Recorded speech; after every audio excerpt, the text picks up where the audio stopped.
Hi, my name is Alex Samoy Alvarado. I'm an electronic music producer, primarily drum and bass music under the name Malachi.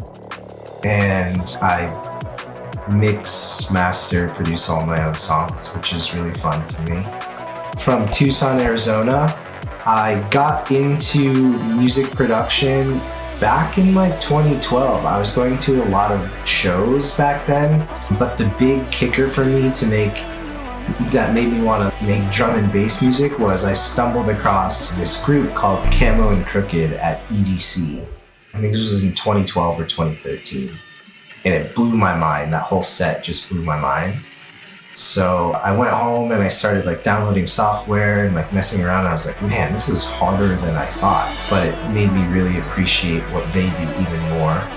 So yeah, I started making music back in 2012. I've been more seriously doing it for the past maybe 3 or 4 years, but I've been doing it for a little while now. So I actually started playing music as a drummer.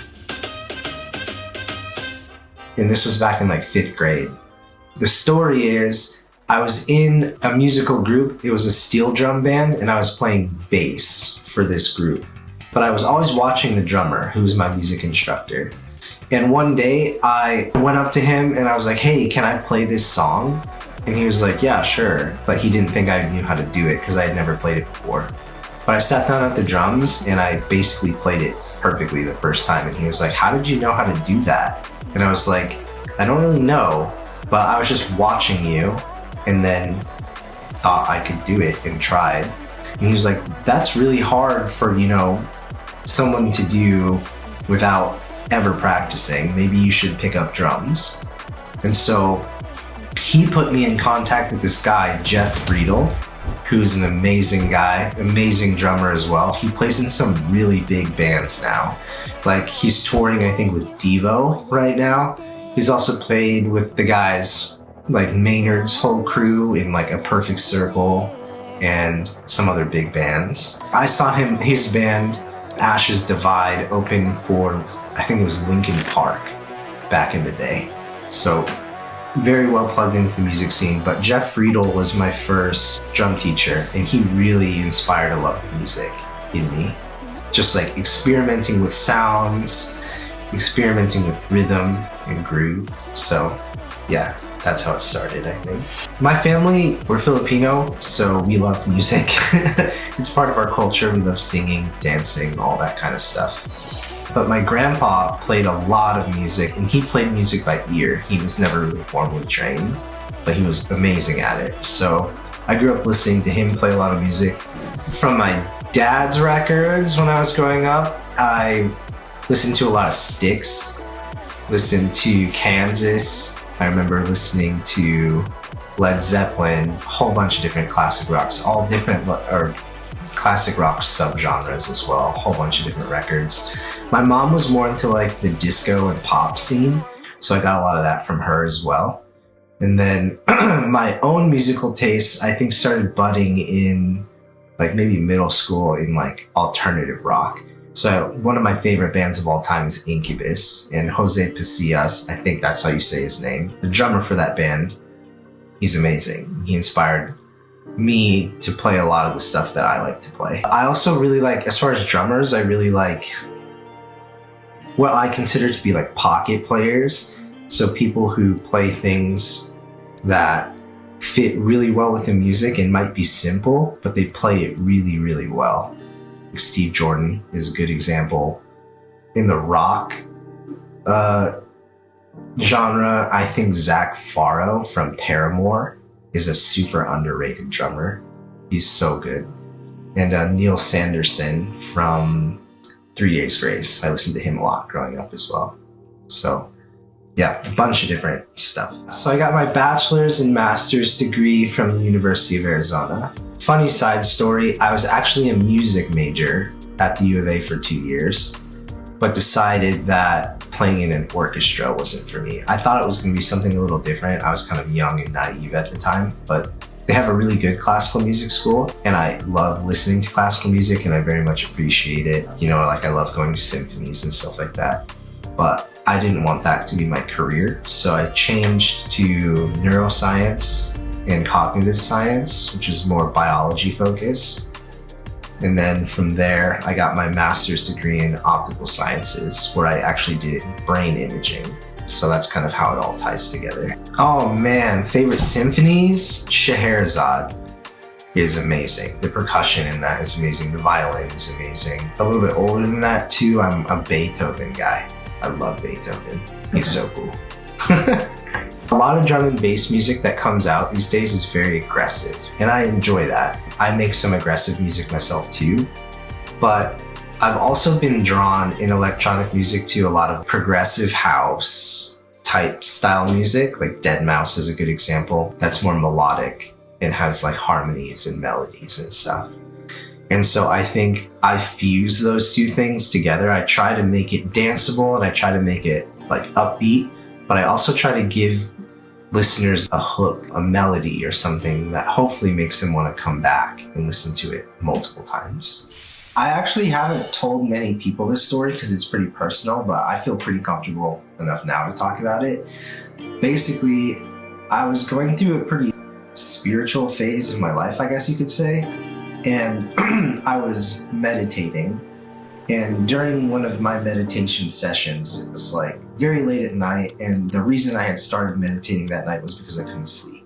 So I woke up, started meditating, and when I was like kind of deep into the session, I just heard this voice that said Malachi. And it was kind of frightening at first because I was like, what is this? And it just kept happening like every few minutes. And I thought that it was maybe some kind of like spirit or something. But then I realized when I meditated further that I was kind of in this like space where from inside of me that I was saying that word. I did a little bit of research on it. Apparently the word Malachi translates to messenger of God or charged with a message. I don't think I'm a messenger of God or anything. I think it's an adjective to describe what my soul might be like. So I was like, that's pretty cool. And then of course when I needed an alias, I was like, it has to be Malachi. I've noticed that my music usually has messages or themes in them. A lot of my music so far has been about like me overcoming struggles that I've had in my life. But I think that message is kind of shifting. A lot of the stuff that I'm going to be releasing is kind of messages about life and, you know, a way that hopefully people can connect with it more deeply and get a greater fulfillment out of the experience of it. I think that's the main message. Live life to the fullest. Yeah. First thing I do is usually drink some water, hop out of bed, but then hop on the computer and start, you know, either working on songs that I'm producing or songs that I'm like mixing and engineering. And I do that for a few hours before I go to work. Then at night, sometimes if I have enough energy, I'll hop back on the computer and do the same thing, but in headphones, obviously, because I don't want to wake up the neighbors and get in trouble, as much as I would love to do that. Yeah. I think the litmus test for me is if I start like nodding my head to my own music and like dancing around a bit to it, if it makes my body want to move, then I'm like, okay, I'm on the right track. Because that's kind of what I want to do for other people. So, yeah. I kind of don't have a favorite chord progression. I kind of come up with those more organically. So instead of following like a structure, usually I'll have some kind of sound in my head that I want to go for. Maybe it's a melody or maybe it's a harmonic line. And then I kind of build off of that and let it kind of go where it wants to go. I've tried, you know, using structured, you know, chord progressions that have already been built and then fitting my music into that framework. And it works sometimes, but it ends up not being as good. If I just kind of let it happen, it usually works out a little better. Oh, tons. But the good news is the only major mistake that you can really make is beating yourself up for making mistakes. Like that is a mistake in itself, because that's the only way you learn, you know, especially stuff like music production. It's an intense process. There's a lot that goes into it behind the scenes. And it just takes time and practice and making mistakes. But common mistakes in production, picking the wrong sounds. So if you're like, oh, I love this sound, but it clashes with another sound that you already have in your mix, then usually one of those sounds has to go or be modified significantly to make it work. Now that I have a better understanding of like filling up the frequency spectrum and not having things clash or be muddy together, I usually select better sounds from the beginning. So that's a major mistake that I've made a lot in production up until recently. In mixing, either over mixing or under mixing, that's pretty straightforward. You either do too much or you don't do enough. And then in mastering, less is more. So, we live in this digital age. We have all this amazing software that does so many cool things, and there's always new plugins coming out. And I get excited because a new one comes out and I want to use it. But sometimes less is more. Actually, most of the time, less is more with that. There are a bunch. Since I'm making drum and bass these days, I'll kind of talk mostly about that. But they're no longer a group together, but it was a trio. Noisia, man. I've seen them a few times, and their production quality and sound design and everything is just next level. Like, they've always kind of pioneered taking things beyond what people thought, we were capable of, especially from like a sound design standpoint and from like a mixing and mastering standpoint. Just unreal. Another artist that I really got into is Spore, who also goes by another alias, Feed Me. Man, his sounds are so cool. Then Camo and Crooked, I actually met them at a festival that they put on in Austria, and they were just like the nicest guys. And their music is just so emotional and so deep. I look up to them a lot and try to kind of capture that vibe sometimes. It would be those guys for sure.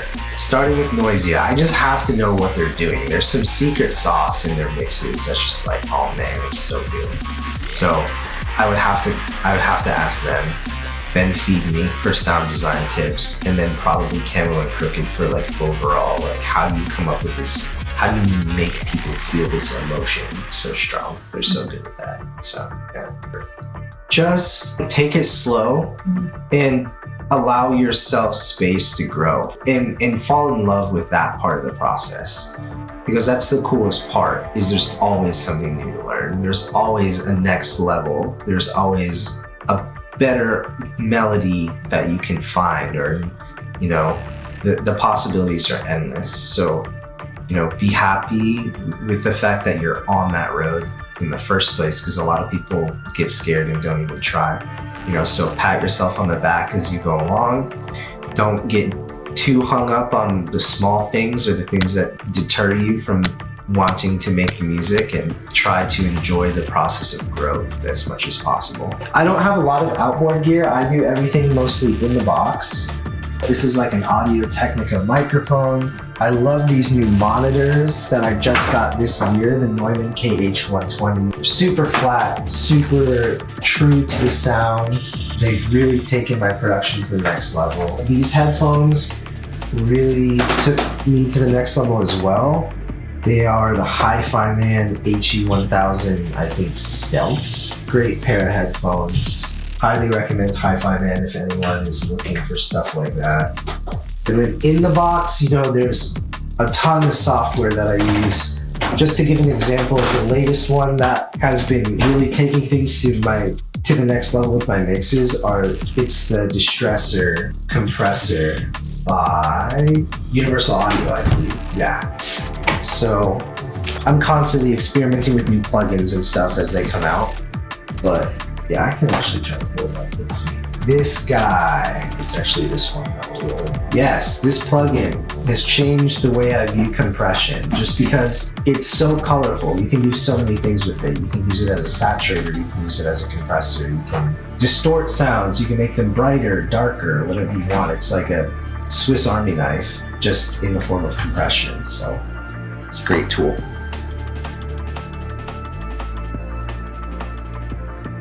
Oh man. For a microphone, probably some kind of Neumann microphone because they're amazing. And then the headphones, I would have to take, the hi-fi bands because they're just so good. Yeah.